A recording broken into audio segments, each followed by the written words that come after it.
मित्रांनो आपण हा ट्रेड कॅप्चर केलेला आहे. आपण याचं लॉजिक जाणून घेऊया. एक मिनिट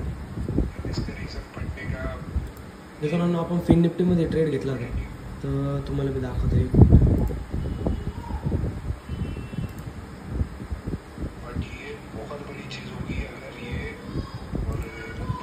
मित्रांनो लॉजिक असं होतं, एकदम सिंपल लॉजिक या गोष्टीचं मी दाखवतो. हे बघा, मार्केटमध्ये पहिले खूप सारी बाईंग आली, ब्रेकआउट दिला, रिटेस्ट केला, वर गेलं, खाली आलं, परत वर गेलं, रिटेस्ट केलं, परत वर गेलं, याच्यावरचं पण ब्रेकआउट दिले. एक शार्प सेलिंग आली, मार्केट येऊन पडलेली, परत रिकवर झालं, परत एक छोटीशी सेलिंग आली, तरी नाही.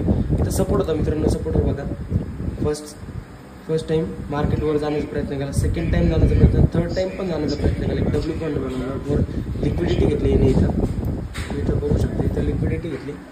त्यानंतर मार्केट इथं पडली. इथून तर इथपर्यंत आपण एकदम